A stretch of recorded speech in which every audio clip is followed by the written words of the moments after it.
See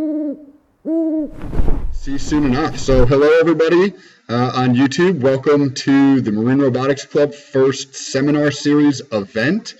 We're going to go ahead and get this party started. I'm showing everybody how to install OpenCV 3.0 and configure it with Visual Studio's 2013 on a Windows machine.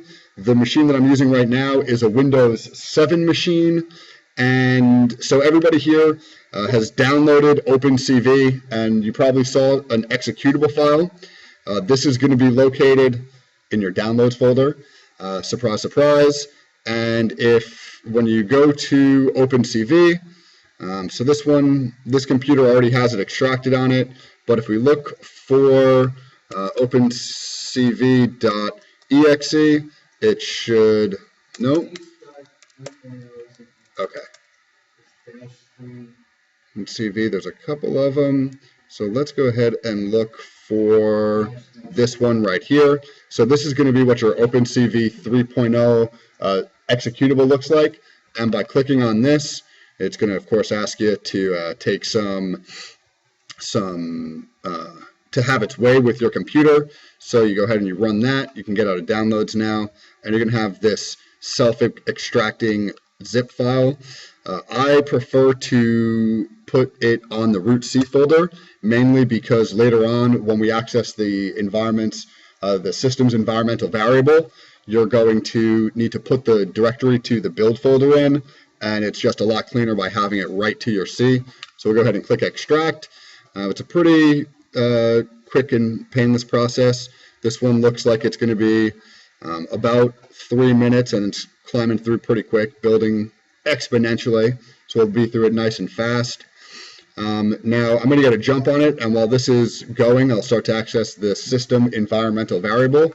And the way you do that is just do a quick search for so now you can see here when I start typing in environmental, you get the nice autocomplete. There's two different options. You need to click on edit the system environmental variables.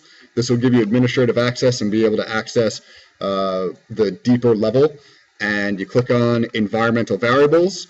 Now what you're going to want to do is down in the system variables section, you're going to make a new shortcut, and the variable name is going to be called OpenCV all caps _dir. This is the OpenCV directory. And now the next line depends on the system that you're using, both the architecture of the system and the Visual Studio's version you're utilizing.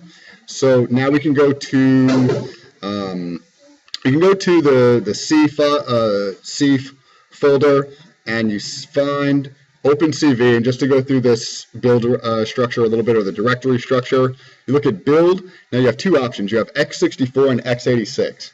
So OpenCV hypothetically, theoretically, has support for 64-bit architecture.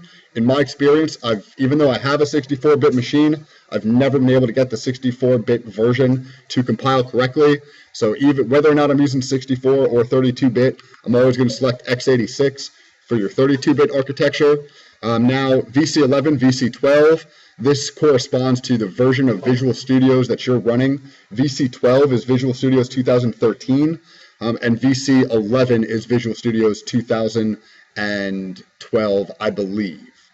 So this corresponds to version number, not the actual year of release. So if you're using Visual Studio's 2013, you will select VC12. And this is going to be where all of the good stuff of OpenCV is located. So now what you can do is go ahead and right-click on this and copy the address as text. We can go back to the system environmental variables. Nice Control-V, and now this is what you want to see for your variable value. So now we click OK there. We're not done yet. So that just creates the shortcut. And now what we want to do is go down and find the path. So if we click on path, now a lot of people say to put the environmental variable at the end of your path file, or the path string. I like doing it at the beginning because it's an easy way for me to keep track of what changes I've made to the environmental variable. Because when you install whatever program that you install, it's going to tack something onto the end, and it's very easy for the changes that you make to your environmental variable to get lost in that heap. So now, there's been a couple times where downloading and installing OpenCV, it took a couple of times. It was like, well, have I added OpenCV to my environmental variable yet? And by keeping it at the front of that file, it keeps it nice and structured. So what you're going to do.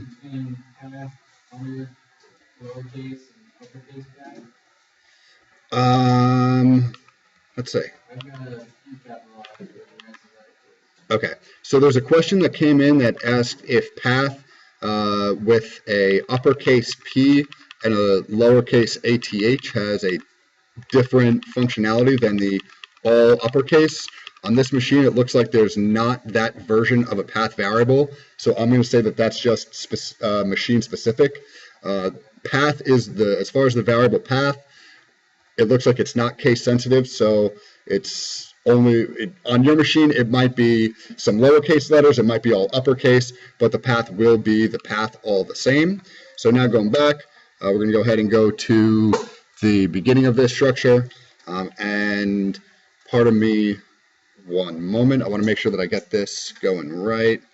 I believe the command is $$ OpenCV _dir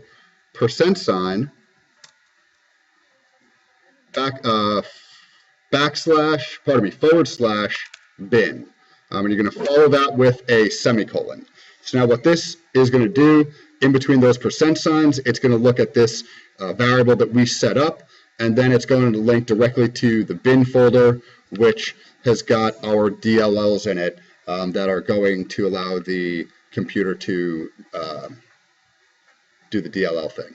So I'm going to click on OK and click on OK and OK. So now the system itself, the machine itself, is configured for OpenCV 3.0, and the next step is to use Visual Studios and link that. Now I'm currently in the process of downloading Visual Studios on this machine because the issues I was talking about earlier. So what we're going to do is take